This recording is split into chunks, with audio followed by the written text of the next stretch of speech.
이제 오늘 본문은 크게 세 주제로 나눠지는데요. 자, 사마리아의 복음이 증거되는 것, 그 다음에 마술사 시몬에 대한 이야기, 네, 그 다음에 그 마술사 시몬과 베드로와의 대화, 이렇게 세 부분으로 나눠집니다. 예루살렘의 박해가 본격적으로 시작됐죠. 지난주에 스데반이 순교하면서 본격적으로 박해가 시작됐습니다. 거기 그 박해 주도적으로 활동했던 사람이 누구죠? 사람들을 찾아서 옥에 가뒀던 인물, 바로 당시에는 사울로 불렸던 사울입니다. 예. 그래서 그를 중심으로 해가지고 예루살렘 교회의 박해가 심해지니까 교회는 뿔뿔이 흩어졌어요. 예루살렘 교회는 이제 사도들만 남고 집사를 비롯해가지고 평신도들은 박해를 피해서 뿔뿔이 흩어졌어요. 겉으로 보기에는 이 모습이 비극적으로 보일 수도 있고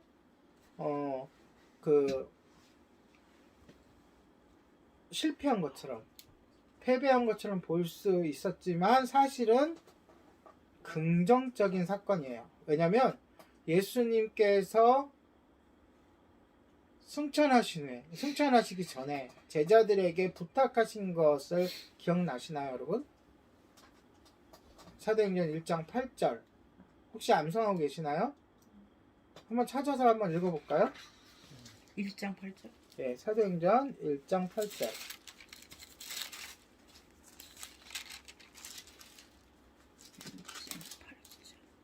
네, 찾으셨으면 한번 같이 읽도록 하겠습니다.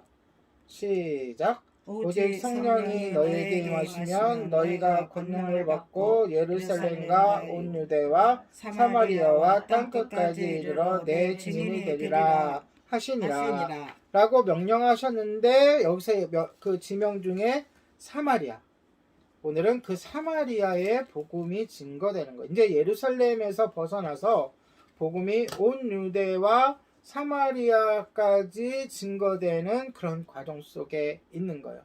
그러니까 외형적으로는 힘들고 핍박을 받고 비극적으로 보이지만 사실은 하나님의 말씀이 이루어지는 단계에 있었다는 거죠. 하나님은 흩어진 성도들을 통해서 예루살렘 밖에도 구원의 소식이 전해지도록 하신 거예요. 어떤 사람은 이렇게 해석해요. 예루살렘 교회가 너무 좋은 나무지. 왜 그럴까요? 있는 사람들이 다 팔아서 과부들이나 없는 사람들 나눠주고 너무 좋다 보니까 이 사도들이 예수님께서 말씀하셨던 그 마지막 그 명령을 깜빡 잊어먹었다고 그러더라고요. 그냥 해석이 그렇다는 거예요.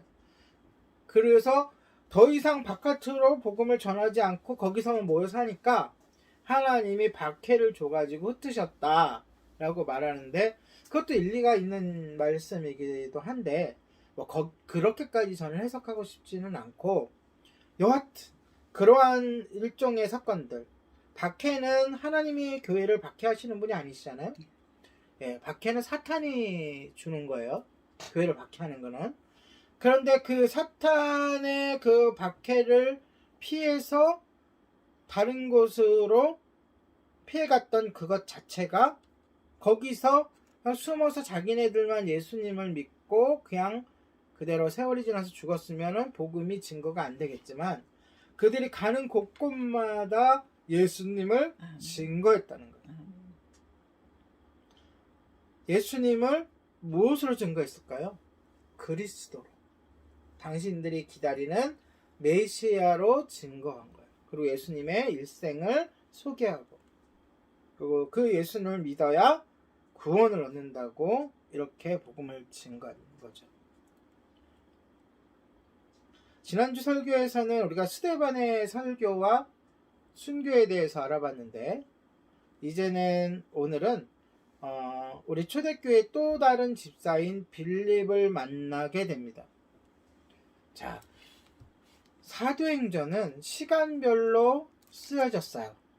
그렇지만 거기에 나오는 장면들이 그 당시에 일어났던 모든 장면들이 아니라 사도행전의 저자인 누가가 계획을 가지고 장면들을 선택해서 기록한 거예요. 그것도 직접 듣거나 보거나 확인한 것들만 뽑아가지고, 더 많지만 어떠한 의도에 의해서 그런 장면들을 엮은 거예요. 이쯤에서 이제 빌립의 사마리아 전도를 여기에다가 딱 이렇게 실은 이유는 의도가 있는 거예요. 아까도 얘기했지만 예수님의 그 복음이, 예수님에 대한 복음 전파가 이제는 예루살렘을 넘어서서 유다와 사마리아까지 이르렀다는 것을 보여주기 위해서, 후대에 우리들에게, 또한 당시에 이 편지를 받는 사람들에게 보여주기 위해서 이 사건을 집어넣은 거예요. 꾸며서 집어넣은 게 아니라 누가가 직접 확인하고 듣고, 이야기를 듣고 장소도 가보고 다 그런 검증의 결과, 그 과정을 거쳐서 이 사건을 집어넣은 거예요. 그 생각을 가지고 함께 나누도록 하겠습니다. 스데반과 마찬가지로 빌립 역시 성령이 충만한 사람이었어요. 왜냐? 애초에 집사를 뽑을 때 어떤 사람을 뽑았어요? 성령 충만한 사람. 그러니까 이 성경에는 없지만 다른 제자들, 다른 집사들도 빌립처럼 성령 충만했고, 그들이 가는 곳곳마다 빌립처럼, 이건 빌립의 이 예는 한 예를 여기다가 대표로 적어 놓은 거니까 복음을 전했을 거예요. 성경에는 없지만 그렇게 알고, 예루살렘의 박해로 인해 빌립은 어디로 갔다 그랬어요? 사마리아 지역으로 갔다. 사마리아 지역으로 건너갔다. 근데 우리가 알아야 돼. 이 사마리아 지역이 어떤 지역인가? 예루살렘 사람들이 사마리아 지역을 가려고 했나? 이거 조금 이따 살펴볼 거지만 여기에 반전이 있는 거예요. 사마리아 지역으로 건너가서 거기에서 구원의 소식을 전했는데, 당시의 유대인들은 사마리아 사람들을 혐오했어요. 왜냐면 역사적으로 그러한 일이 있었어요. 저번에도 한번 얘기한 것 같은데, 아수르라는 나라가 북이스라엘을 점령하면서 정책을 폈는데 혼합 정책을 폈어요. 혼혈주의. 그래서 아수르 지방에 있는 사람들을 이쪽으로 데려와서 여기에 있는 사람들과 뭐 하겠어요? 결혼을 시킨 거예요. 그래서 그 2세들은 그 피가 양쪽에 섞인 2세들이 대대로 그 지역에 살았어요. 근데 유대인들은 그런 것을 선민 사상에 의해서 절대로 싫어하거든요. 그래서 이 사마리아 지역은 저주받은 지역이고, 그들은 상종 못할 사람들이고, 그들은 적대감을 갖고 있을 정도로, 그럴 정도로 사마리아 사람을 대했어요. 그래서 예수님이 사마리아 지역을 들어가서 복음을 증거하려 하실 때에도 제자들이 의아해하고 만류할 정도로. 그리고 유대 지역에서 갈릴리로 가려면은, 빨리 가려면 사마리아를 거쳐서 가면은 직선거리에 그 고원지대에 도로가 있기 때문에, 도로가 하나가 있기 때문에 그 도로로 가면은 빨리 갈 수 있음에도 불구하고 그 지역의 사람들을 만나지 않게 해서 요단강을 건너서 우회를 해가지고 요단강가의 도로를 통해가지고 삥 돌아서 갈릴리를 갈 정도로 그렇게 싫어했어요. 그런데 그런 것에 적대감이 있음을 알면서도 빌립은 그곳에 가서 복음을 전하는 일을 피하지 않았어요. 여기에도 굉장히 우리들에게 주는 교훈이 있어요. 세상의 관습과 세상의 평가는 복음을 증거하는 일에 아무런 걸림돌이 되어서는 안 된다는 거예요. 심지어 세상에서 많은 사람을 죽이고 악마라고 평가받는 그러한 사람들도, 그리고 잡혀가지고 감옥에 가는 사람들도, 아무리 많은 죄를 짓는 사람들도 말 그대로 예수님을 만나고 구원을 얻고 회개를 하고 구원을 얻을 수가 있는 거예요. 아멘. 그러니까 복음은 교회 안에서만 있는 것이 아니라 세상을 향하여 선포되어야 하고, 감옥에도 선포되어야 하고, 저기 그 옛날에 많았던 그 사창가라 그러죠. 옛날에 그 몸을 팔던 여자들이 집단으로 이렇게 살았던 그곳에도 복음은 전해져야 하고, 아멘. 전쟁터에도 복음이 전해져야 되고, 어떤 곳에서는 복음이 전해져야 한다는 것을 오늘 빌립을 통해서 우리가 배울 수가 있습니다. 아멘. 여러분, 사마리아 지역에서의 사역은 쉽지 않은 사역이었어요. 왜냐하면 그것은 영적으로, 사마리아 지역은 영적으로 귀신과 질병에 고통받는 사람들이 많았어요. 그러니까 우리도 보면, 우리가 실상에서도 지금도 영적으로 사탄의 역사가 강한 지역이 있습니다.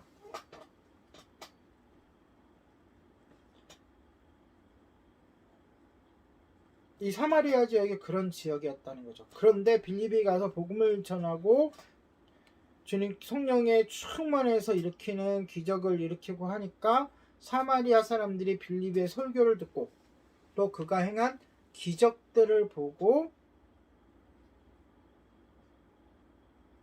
점점 하나님의 말씀에, 빌립이 이야기하는 예수님에 대해서 귀를 기울이기 시작했어요. 그들은 빌립을 하나님의 전령, 하나님이 보내신 사람으로 받아들였어요. 빌립은 더러운 영, 사탄을 제압하고 더러운 영에 붙잡힌 사람들을 예수 그리스도의 이름으로 치유했어요. 이 모든 일이 빌립 집사에게도 어쩌면 낯선 또는 놀라운, 그도 놀랄 낯선 사건들일 수도 있어요. 저도 그런 적이 있거든요. 제가 행하는 모든 일들이 선한 결과를 가져올 때 그것을 계획하지도 않았고, 내가 그런 성령의 능력이 있는지도 몰랐는데 성령님께서 통로를 삼으셔가지고 그런 일을 하실 때는 저 스스로도 놀랄 때가 많이 있어요. 빌립도 분명히 놀랐을 거예요. 그는 이 모두가 자신 안에서 행하시는 성령님의 능력에 의한 것임을 깨닫게 되었습니다. 빌립의 사역을 통해서 어떻게 했어요? 악령에서 사람들이 해방됐고, 두 가지 사역이 같이 일어나죠. 병고침이 일어났어요. 그래서 결과적으로 8절 한번 보자. 8절 같이 읽겠습니다.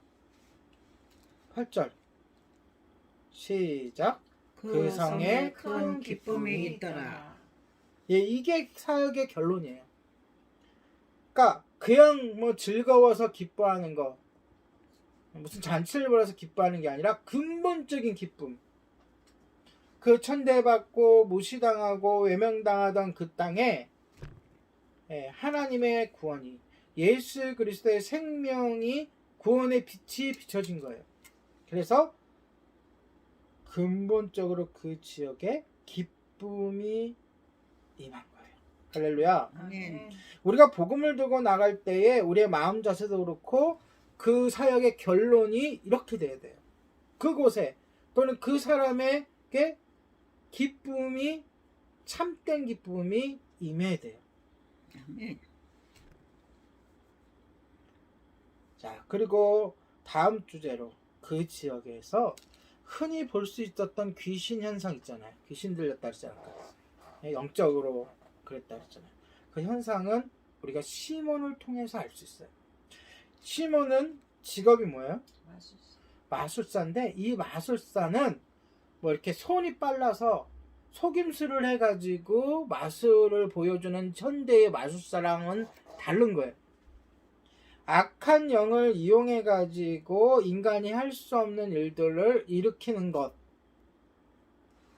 여자면 뭐예요? 마녀. 남자는 마술사. 이렇게 얘기하는 거예요. 그가 행하는 마술은, 그래서 이 마술은 많은 사람을 놀라게 하는데, 그는 귀신의 힘을 빌려서 행하는 자신의 능력에 대해서 본문에 보니까 자부심을 느꼈다. 자, 귀신의 역사는요, 그 행하는 사람이 내가 귀신의 역사다라고 행하는 게 아니에요. 이게 좋은 일이다, 나쁜 일이다 생각하는 것이 아니라, 어떨 때는 이것이 하나님의 역사라고 하면서 일으키는 일들이 때로는 알고 보면 귀신의 역사일 수도 있어요. 이 마술 때문에 그는 상당한 명성을 얻었어요. 그래서 본문에 보니까 사마리아 사회의 모든 계층의 사람들이 그의 마술에 깊은 관심을 얻었고 10절에 보세요. 10절에 의하면 사마리아 사람들은 시몬을 뭘로 여겼다고요? 큰 자라. 네, 큰 자라고 번역된 것 원문에는 신으로 번역돼야 돼요. 그러니까 이 빌립을 신처럼 여겼다 이렇게 번역. 예? 시몬. 아니 시몬을 시몬. 예, 뭐처럼 신처럼 여겼다라고 이해하시면 돼요. 그래서 그 시몬을 뭐라고 불렀어요? 큰 자라. 권능자예요. 원래 권능자, 권능을 행하는 큰 자 이런 뜻이에요. 우리가 보통 기적 또는 권능 이렇게 얘기할 때 어떤 걸 얘기해요? 나의 힘으로 또는 인간의 힘으로 할 수 없는 것을 할 때에, 그쵸? 우리가 새벽에 출애굽기를 배우듯이 그 10가지 재앙을 보면은 그 인간의 일반적인 힘은 할 수 없는 일을 하나님이 일으키시잖아요. 그런 거 마찬가지로 그의 마술로 인해서 많은 사람들이 그를 따랐는데, 근데 그 시몬이 복음을 만납니다.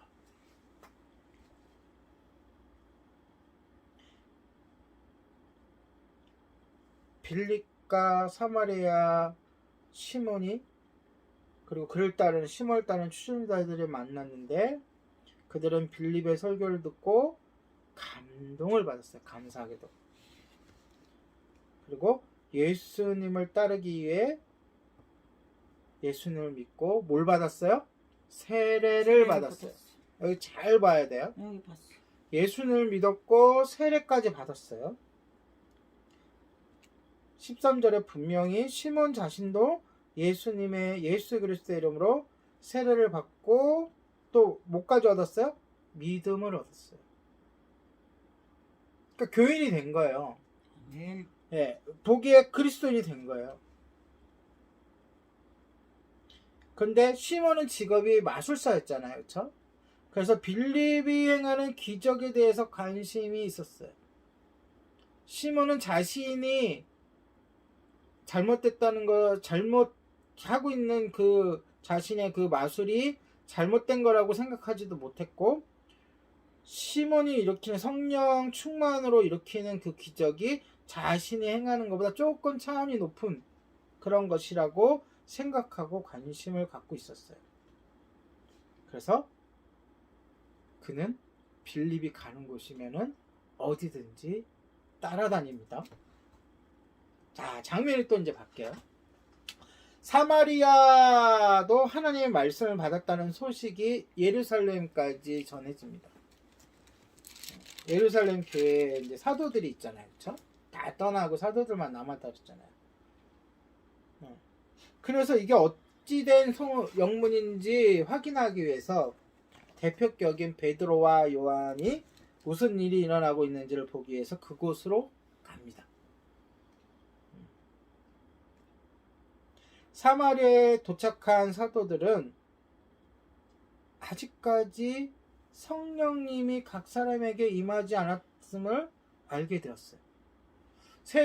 예수님 믿었는데 세례는 받았는데 성령의 은사가 각 개개인에게서 나타나지 않은 거예요.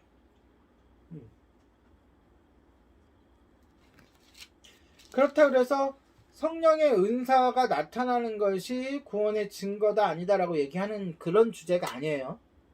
우리는 오로지 예수 그리스도를 믿으면 구원을 얻어요. 할렐루야. 아멘. 근데 확증이라는 게 있잖아요. 초대교회는 이제 확증들이 있었으니까 말씀을 전하고 세례를 받고 그러면 성령이 임하고 방언을 하고 막 하는 그러한 일들이 있었으니까. 지금도 있잖아요. 그렇죠? 그런 것이 없었다는 거지 구원을 받았다 안 받았다 이런 얘기가 아니죠.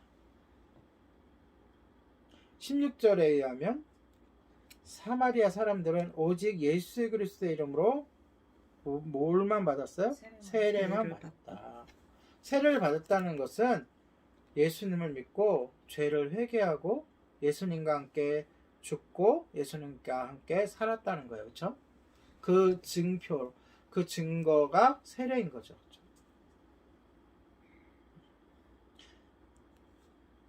그러니까 이 많은 사람들이 이게 증표인 물 세례를 받았지만 아직 성령 세례를 받지 못했다는 뜻이에요.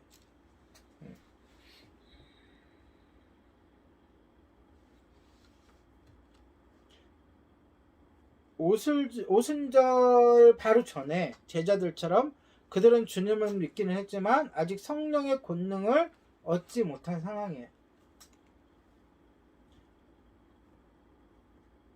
그런데 베드로와 요한이 믿기로 결단했던 세례받은 그 사람들 위해 성도들 위해 손을 얹자 그들에게 성령님이 충만히 임했어요. 아멘. 성령님이 있던 것이 눈에 보인 거니까 오순절날 일어났던 일들이 일어났다고 확인할 수가 있어요. 뭐 불이 혀같이 이런 거 똑같은 건 아니더라도 그들 중에 안수를 받은 사람들 중에 방언을 하고 또 예언을 하고 뭐 그랬겠죠.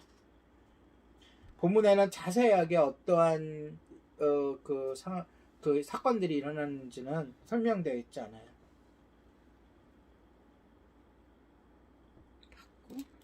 우리는 이 현상을 어떻게 해석해야 할까요?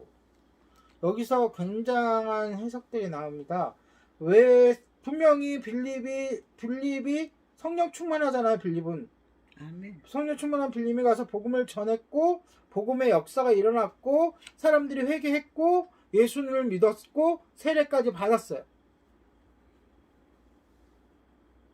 그런데 왜 성령님은 그때까지 사마리아의 성도들에게 충만히 임하지 않으셨을까요? 그러니까 성령이 임하셨다는 징표가 나타나지 않았을까요? 그런 뜻이에요. 성령님이 예수 믿게 하는 분이 성령님이시니까 예수 믿는 시간 성령님은 우리 마음속에 오시는데 강하게 그 오신 증거를 보이지 않으셨던 거죠. 왜 그랬을까요? 거기에 대한 여러 가지 의견들이 있어요. 왜 그랬을까? 그러면 꼭 목사가 가서 안수를 해야지만 그에게 성령 충만이 임하는 것일까? 현대에 와가지고 그렇게 착각할 수도 있잖아요. 그렇죠? 어떤 사람들처럼 이 계급을 두는 거죠. 성도들 간에 목사가 더 능력이 있고 목사가 가서 안수를 해야만 봐라 베드로와 요한이 와서 안수를 했더니 성령이 충만했지 않느냐 목사의 안수를 꼭 받아야 된다 이렇게 얘기할 수도 있죠. 그런데 그게 아니라는 거예요. 본문이 이야기하고 하나님의 의도예요. 이거는 하나님이 일부러 이렇게 하신 거예요. 하나님 성령은 이미 그들 안에 있어요. 왜? 예수님을 믿고 세례를 받았으니까. 예수님을 믿는 걸 내가 내 맘대로 믿어요. 성령님께서 믿는 마음을 주셔야 믿는 거잖아요. 그런데 하나님의 의도가 있기 때문에 베드로와 요한이 와서 안수할 때 성령이 충만하게 역사하신 거예요. 아멘. 어떤 사람들은 그 이유를 사마리아 사람들이 성령 받기 위해서는 사도들의 안수가 필요했기 때문이라고 대답합니다. 아까 내가 얘기했잖아요. 그렇죠? 그러나 여러분 잘 보세요. 오순절에 성령이 임할 때 누구 한 명 안수 받은 사람 있었어요? 없었어요. 그렇지만 모두가 그 안에 방에 있었던 모두가 그 모두가 12사도뿐이에요? 백이죠. 아니잖아요. 그 안에 있었던 모두가 같이 기도하던 모두가 동일한 성령의 충만함을 받고 동일하게 각 나라의 언어로 방언을 이야기했답니다. 그러니까 누군가가 가서 세례를 이게 안수를 해야지만 성령 충만한다. 이것은 맞다 안 맞다? 아니라는 거예요.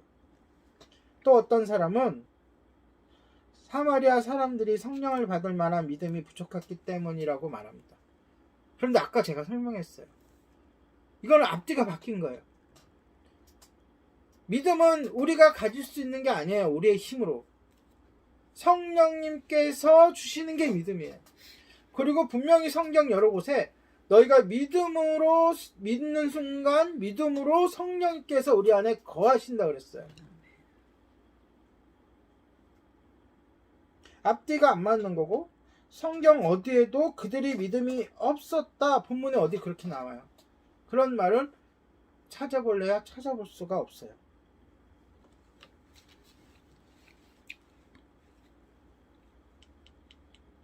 본문에서 사도들은 사마리아 사람들이 부족한 믿음을 가졌기 때문에 그 믿음을 강화시키기 위해 어떤 행적도 취한 적이 없죠.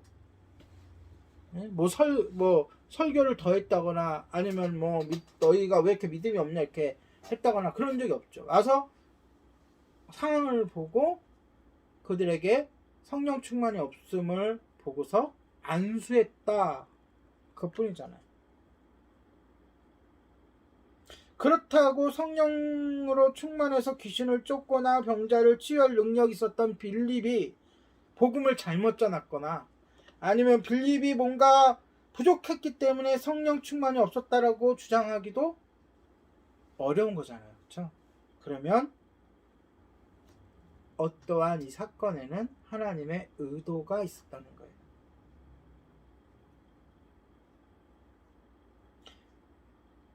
제가 좀 전에 이야기했던 유대인들이 사마리아를 바라보는 그런 시각 얘기했었죠. 거기와 관련되어 있는 거예요. 사도들이 와서 사마리아 사람들에게 성령의 임재를 가능케 한 데에는 무언가 특별한 이유와 의도가 있는 거예요. 우리는 유대인들이 사마리아인들을 싫어했다는 사실을 기억해야 합니다. 초대교회 많은 사람들은 초대교회 안에서도 구원이 유대인들에게만 이루어진다고 생각을 했어요.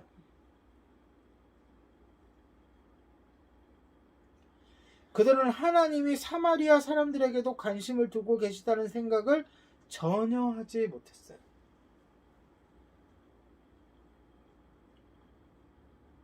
사마리아 사람들도 똑같이 성령을 받는다는 사실을 그들은 도저히 생각할 수 없었어요. 상상할 수가 없었다고요. 하나님은 초대교회의 두 대표적인 지도자인 베드로와 요한을 보내서 성령님이 유대인이 아닌 다른 사람들에게도 똑같이 임재하신다는 사실을 보여주고 싶어 하신 거예요. 만약 베드로와 요한이 없는 상태에서 사마리아 사람들이 성령이 충만하게 임재했다면 예루살렘 교회가 과연 이것을 믿었을까요? 직접 예루살렘에서 파송받은 그리고 지도자인 베드로와 요한의 안수를 통해서 이 일이 이뤄짐으로 인해서 그 누구도 반박할 수 없도록 이 베드로와 요한 자체가 증인이잖아요. 그렇죠? 이 일의 증인. 이들도 성령을 받았다. 성령 충만하다는 증인이잖아요. 그러면 또 다른 말은 뭐예요? 이들에게도 복음이 열려있다. 이게 이제 이런 사건들이 이런 복음이 유대인을 외에도 허락됐다는 이 사건들이 뒤에도 이제 여러 군데가 나와요. 본격적으로 이방인들에게 복음을 전하기 전에 이런 사건이 여러 사건들을 누가가 앞에 배치해 놔요. 그래서 예수님께서 아까 1장 8절에서 얘기했던 예루살렘과 온 유대와 사마리아와 나중에 땅끝까지 이르러 증인이 되는 그것이 사도행전의 전반에 걸쳐서 그 말씀이 이루어지는 과정인 거죠. 그래서 의도된 사건이, 의도된 장면이라는 거예요. 누구도 반박할 수 없도록 사마리아에도 하나님이 구원을 주신다. 아멘.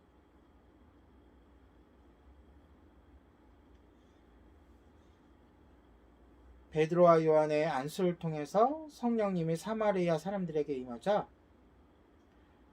교회는 구원의 역사가 자신들뿐 아니라 사마리아에도 임했다는 사실을 깨닫게 됩니다. 이 사건은 교회의 연합을, 교회가 한 교회라는 그런 연합을 원하시는 하나님의 선하신 계획이었던 거예요. 이것을 깨달은 이 사도들이 나중에 어떻게 되는지 알아요? 예루살렘으로 가려면 또 걸어가야 될 거 아니에요. 사마리아의 여러 지역을 돌아다니면서 복음을 전하면서 갑니다. 이제는 옛날에는 꿈도 못 꿨어요. 생각도 안 했던 거예요. 그런데 이 사건을 딱 경험하고 나서 보니까 사마리아 지역에도 복음을 전해야 되겠구나라는 그런 특심이 생겨가지고 이 베드로와 요한이 예루살렘으로 돌아가면서 거치는 마을마다 복음을 전하기 시작해요. 오늘 본문에 나와 있어요. 뒤에 보면. 예. 자, 또 장면을 하나 이제 또 넘어갈게요. 이번엔 다시 마술사 시몬에게로 돌아오겠습니다. 마술사 시몬은 사도들의 안수를 통해 성령님이 사마리아 사람들에게 임하시는 보고 놀라워했어요. 착각을 하는 거죠. 이것도 하나의 마술이다. 그는 사도들에게 돈을 주면서 자신도 그 능력을 얻게 해달라고 간청했어요. 도저히 이거는 지금 우리의 믿음으로는 상상할 수 없는 일이죠. 그렇죠? 돈을 주고 성령님을 스카우트 하려고 한 거예요. 그러자 베드로는 20절에 보면 내가 하나님의 선물을 돈 줄고 산 줄로 생각하였으니 내 은과 내가 함께 망할지어다 라고 얘기해요. 강하게 얘기하는 거죠. 자, 여기서 밑줄 그어야 되는 게 선물이라는 단어예요. 시몬이 얻으려고 했던 게 뭐예요? 권능 그런 거. 능력. 성령 충만으로 한 성령님이 주시는 능력을 얻으려고 돈 주고 살려고 했는데 그 능력이 뭐라는 거예요? 선물이라는 거예요. 선물이 무슨 뜻이죠? 거저받는 거. 그렇죠. 그러니까 여러분이 갖고 있는 모든 능력, 모든 은사 또한 뭐예요? 하나님의 선물이에요. 그래서 예수님 뭐라 그래요? 거저받았으니 거저주라. 그러니까 여러분이 갖고 있는 은사, 재능, 능력을 어떻게 해야 돼요? 거저줘야 돼요. 그러니까 많은 교회에서 실수하는 것이 하나님이 능력을 줘요. 치유할 수 있는 능력을 줘요. 병 고칠 능력 줘요. 주는데 그것을 거저줘야 되잖아요. 그런데 잘못된 해석을 하는 교회에서는 그것을 통해서 뭔가 이득을 취하려고 해요. 거기에는 절대 다른 의도가 들어가서는 안 돼요. 우리 교회도 마찬가지예요. 아멘. 하나님의 능력을 행할 때, 하나님의 은사를 나눌 때 우리도 거저 받았으니 거저 나누는 그러한 예림교회가 되시길 바랍니다. 아멘.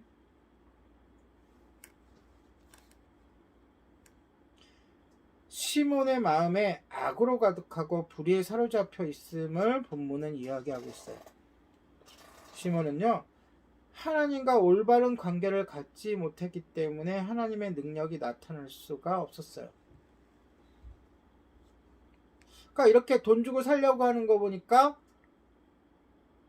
베드로와 요한이 시몬은 안수를 안 했겠느냐고요. 너는 안수 받고 너는 안수 받지 마 이렇게 했었겠냐. 다 안수를 했을 거 아니에요. 근데 누구는 안수를 받고서 능력이 일어나는데 자신은 안 일어나니까 우리가 그 막간을 지금 생각하는 거예요.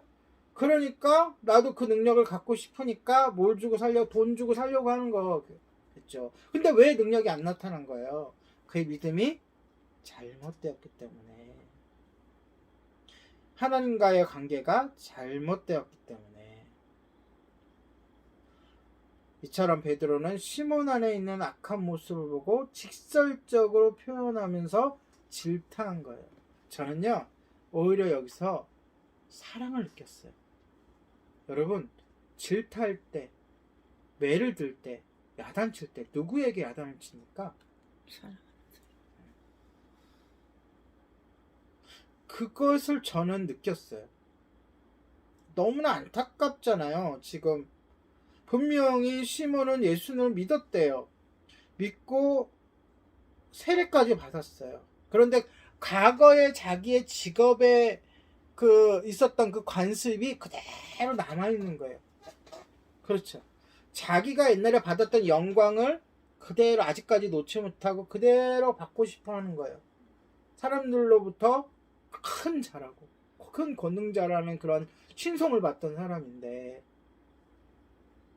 그걸 다 내려놓지 못하고, 다 포기하지 못하고, 거기에 얽매여 있는 거예요, 과거에. 그렇기 때문에 잘못 판단하고 잘못 보는 거예요. 저는 이 본문을 읽으면서 어디 하나, 비록 지금 베드로가 강하게 비판을 하고 강하게 지적을 하지만 어디 하나 이 시몬이 나쁜 마음을 품고 이렇게 행하는 그런 모습은 발견하지 못해요. 그냥 몰라서 나중에 그건 설명해 드릴게요. 아나니아와 삽비라와 비교해 보면서 설명해 드릴게요. 그럼 고개를 절레절레 안 올려서 끄덕끄덕 할 수 있을 거예요. 자, 하나님이 성도들에게 원하는 것은 하나님이 원하시는 대로 사는 거예요. 그렇죠? 그리고 하나님의 깊으신 뜻대로 행하는 거예요. 우리가 하나님의 권능에 순종해야지 하나님의 권능을 내 마음대로 사용하려고 하면 안 돼요. 근데 이 시몬은 그래 왔잖아요. 지금까지. 악령의 도움을 받아가지고 자기 마음대로 큰 일을 하고 그것을 빗대서 부를 축적하고 인기를 얻고 신송을 받았잖아요. 그 습관이 그대로 남아있는 거예요. 그러니까 하나님의 영적인 일을 오해를 하는 거예요. 시몬은 이 원리, 하나님은 자신이 원하시는 것을 자신이 원하시는 때에 자신이 하나님께서 원하시는 방법대로 행하신다는 것을 이해하지 못한 거예요. 바로 이 성령의 능력은 선물이라는 것, 나의 어떤 자격이나 나의 능력이 아니라 선물이라는 것을 이해하지 못하는 거예요. 분명히 12절에 보면 시몬은 예수님을 믿고 세례를 받았다고 했어요. 그렇죠? 하지만 베드로가 관찰한 바에 따르면 시몬은 여전히 죄에 빠져서 구원받지 못한 사람이에요. 그가 복음을 받아들인 것은 단지 빌립이 행하는 것을 보고, 그렇죠? 우리 교회 안에서도 열심히 목사님을 따라다니는 사람들이 있어요. 그런데 교회가 새로 나오고 하나님을 처음 믿는 사람들을 바르게 양육하지 못하고 잘 케어하지 못하면 이런 시몬 같은 사람이 될 수도 있는 거예요. 우리는 너무나 우리의 시각으로 새로운 사람들을 바라봐요. 그래서 당연히 그들도 우리처럼 이렇게 믿음을 갖겠거니 생각하는 경향이 커요. 그러나 새로 예수님을 만나고 새로 교회를 오고 새로 하나님의 말씀을 접한 사람들은 전혀 다른 세계를 만난 거예요. 우리의 생각과는 전혀 다르다고요. 우리는 당연히 하나님이 천지를 창조하셨는지 알고 하나님께서 우리를 인도하시는 우리 주인이라는 것을 우리는 믿고 알죠. 그렇죠? 아멘? 그런데 새로운 사람들은 그것조차 모르는 사람들이에요. 근데 그들에게 바른 인도가 없다면, 바른 양육이 없다면 그들은 어떻게 말씀을 평가를 하고 받아들이고 어떻게 교회의 일들을 바라보겠어요? 그들이 과거에 살아왔던 세상의 방식으로 바라볼 수밖에 없는 거예요. 어떻게 사람이 한순간에 모든 게 완벽하게 몇십 년 동안 교회를 다녔다는 사람의 시각을 가질 수가 있어요.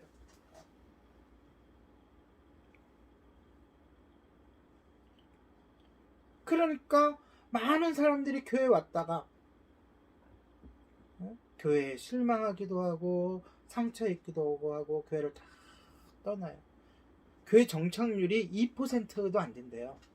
새로운 사람, 아무것도 예수님을 전혀 모르는 사람이 와갖고 교회에 정착하는 정착률이 2%. 여러분 과거에 어느 정도 규모 있는 교회를 다녔다면 한번 살펴보라고요. 만약에 그 교회에 어떤 양육 프로그램이 있고 어떠한 그런 프로그램이 있으면 조금 올라가겠죠. 그런 게 없으면 바로 이 시몬과 같은 그러한 상황에 접하게 되는 거예요. 그래서요, 시몬이 뭐라 그래요? 시몬에게 베드로가 뭐라 그래요? 기회를 주잖아요. 회개하라고. 기회를 줘요, 안 줘요? 줘요. 22절을 보세요. 22절 같이 읽어볼게요. 시작. 그러므로 그러므로 너의 이 약함을 회개하고 주께 기도하라. 혹 마음에 품은 것을 사여 주시리라. 기회가 있다는 거예요, 없다는 거예요? 있다는 거. 자, 여기서 제가 명확하게 얘기해 드릴게요. 자, 뒤에 보면 시몬이 베드로에게 또 이렇게 얘기합니다. 자신을 위해 기도해 달라고.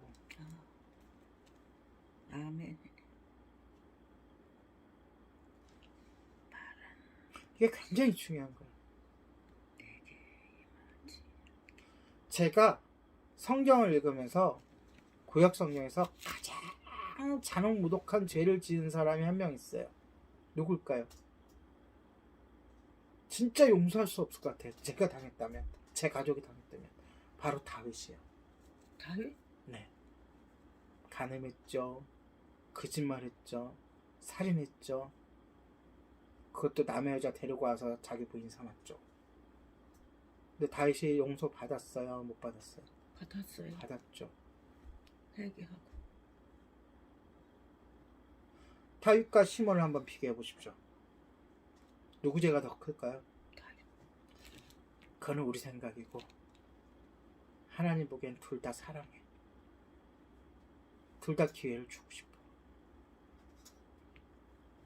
그 하나님 생각이신 거예요. 그래서 오늘 본문이에요. 본문에 기회를 주는 거예요. 자, 여러분 한번 비교해 봅시다. 자, 근데 본문에는 사실 시몬이 회개했다는 내용이 없어요. 여기서 끝나요. 안타깝게도 누가가 그 뒷얘기는 생략해버렸어. 그래서 시몬이 회개하고 엉엉 울고 막 그랬다라고 썼으면 명쾌한데, 우리는 어때요? 사도행전을 쭉 지금 강해로 살펴보고 있잖아요. 베드로에게 심한 저주를 받은 사람들이 또 있었죠. 아나니아와 삽비라.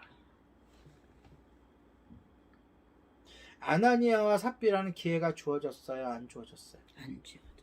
안 주어졌어요. 그 자리에서 죽어버렸어요. 만약에 시몬이 지금 한 짓도 사실은 그 자리에서 죽일 수도 있는 짓을 한 거예요. 성령 하나님인데 하나님을 내 돈 주고 살려고 했으니까. 그런데 둘의 차이가 뭘까요? 왜 한 사람에게는 기회를 주고 이 두 사람에게는 기회를 안 줬을까요? 생각해 보세요. 시몬은 그 죄가 무지에서 나온 거야. 몰라서. 그런데 아나니아와 삽비라는 계획적으로. 이미 그 교회 안에 들어온 지 꽤 됐고 생활을 한 지 꽤 됐고 그 다음에 앞에 모범을 보이는 사람을 따라서 하는 과정에서 계획적으로 작정을 하고 하나님을 성령을 속이려 했잖아요. 바로 성령 회방죄. 하나님께 용서를 받을 수 없는 유일한 죄. 비록 시몬은 성령을 살려고 했지만 똑같은 성령이 들어가잖아요. 그렇지만 성령 해방자는 아닌 거예요. 얼마든지 제대로 가르치고 양육해서 그쵸? 바로 자라게 바로 믿음 갖게 할 수가 있는 거예요.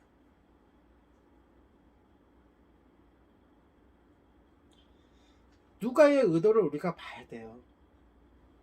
왜 아나니아와 삽비라를 등장시켜서 즉시 죽는 그 사건을 등장시키고 나중에 사마리아의 소식을 전하면서 왜 시몬의 이야기를 등장시켰을까? 를 우리가 봐야 됩니다. 제가 지금 얘기하는 것은 제가 성경을 읽고 성경을 푸는 거죠. 예. 여기서 교훈을 얻자는 거예요. 우리는 시몬 같은 사람이 교회 안에 있을 수 있다 없다? 있다.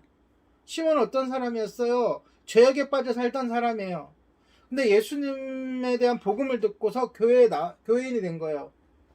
그런데 무지와 자기의 습관 때문에 성령님을 돈으로 성령님이 하나님이신지도 모르는 사람이에요. 어떤 분이 살려고 했어. 그런 사람들이 교회에 있다 없다? 있다. 그럼 어떻게 해야 돼요? 교회가 그런 사람들을 내쳐야 돼요? 그 얘기가 아니에요. 지금 본문 얘기는 그런 사람들이 있으니 그런 사람들을 어떻게 해야 돼요? 잘 가르치고 잘 양육하고 잘 교육해야 한다는 거예요. 아멘.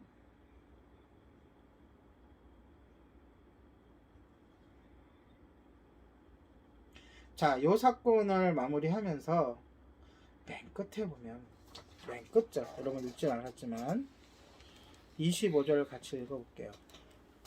시작. 두 사도가 주의 말씀을 증언하여 말한 후 예루살렘으로 돌아갈 때 사마리아인의 여러 마을에 복음을 전하니라. 요게 오늘 본문의 주제예요. 자, 이 사도들은 사마리아 내려오기 전에는 어떤 마음이 있었다 그랬죠? 구원은 유대인에게만. 근데 하나님이 계획적으로 아직까지 성령 충만을 외적인 그 성령 충만의 외적인 상황들을 나타내지 않으시다가 이 두 사람이 파견되고 이 두 사람이 안수하는 순간 성령 충만한 그런 외적 그 증거들이 보여주시면서 결국 그들 마음을 어떻게 하신 거예요? 갈아엎으신 거예요. 이미 예수님이 그들에게 두 차례 마태복음에서도 그렇고 사도행전 초반부에서도 그렇고 예루살렘과 사마리아와 온 유대와 사마리아 땅끝까지 복음을 증언하라 그랬으면 복음이 땅끝까지 이미 개방되었구나라고 알아야 되는데 그렇지 않았던 거죠. 그러니까 하나님과 이러한 장치를 둬가지고 그들의 마음을 갈아엎는 거예요. 이 갈아엎는 작업이 있기 때문에 지금 우리에게도 복음이 전해지게 된 거예요. 그러면서 그 사건 안에 이렇게 교회가 생기면 교회 안에도 이런 시몬 같은 사람이 있을 수가 있으니까 우리가 오늘날 교회를 돌아보면서 그들을 잘 양육하고 잘 케어해야 한다는 거예요.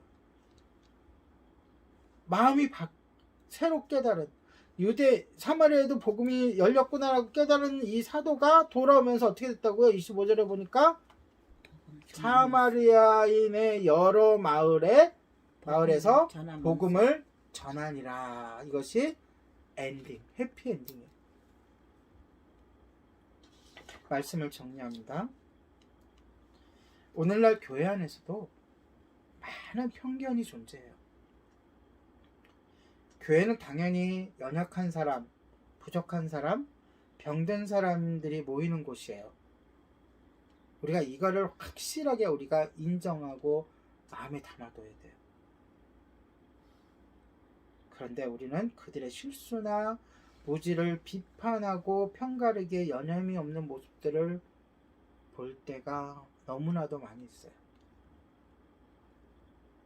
우리가 이 마음이 없기 때문에 교회는 병원이라는 마음을 가져야 되는데 그런 마음이 없기 때문에 자꾸 사람 보고 실망하고 비판하게 되고 그런 거예요. 하나님의 사랑과 구원의 길은 모든 이들에게 열려 있습니다. 할렐루야. 이것을 명심하시기 바랍니다. 그리고 또한 오늘날의 교회 안에도 시몬과 같은 사람들이 있어요. 어떤 사람이에요? 자신의 필요를 위해 교회에 나오는 사람들. 하나님을, 성령님의 은사를 이용해 먹으려고 하는 사람들.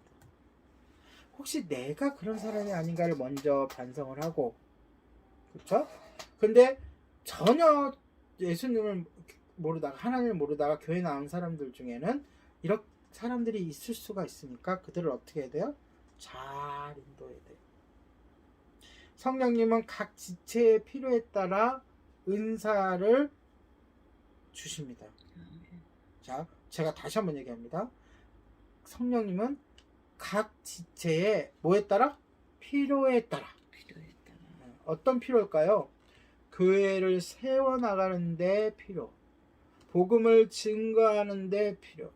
성령님의 관심은 이 두 가지밖에 없어요. 교회를 세워가는 것, 예수님을 증거하는 것. 그건 성령님이 오신 이후에요. 이 땅에 오신 이후. 그 필요에 따라 뭘 주신다고요? 은사를 베푸신다. 우리가 하나님의 영광을 위해, 이웃 사랑을 위해, 복음을 전하기 위해 성령님의 은사와 권능을 갈급하는 것은 매우 좋은 거예요. 주님, 내가 복음을 전하려는데 이런 말주변이 없습니다. 말을 잘할 수 있는 은사를 주시옵소서. 너무나 좋은 거예요. 그러나 자신의 유익을 위해, 자기의 성취나 만족을 위해 성령의 은사와 권능을 구한다면 마술사 시몬과 다를 바가 없는 것이죠. 우리 모두는 성령님께서 주시는 은사와 권능을 반드시 교회 공동체를 세우고 복음을 전하는 일에 사용하는 바른 성도가 되시기를 예수님의 이름으로 축복합니다. 아멘. 기도하겠습니다. 우리에게 성령님의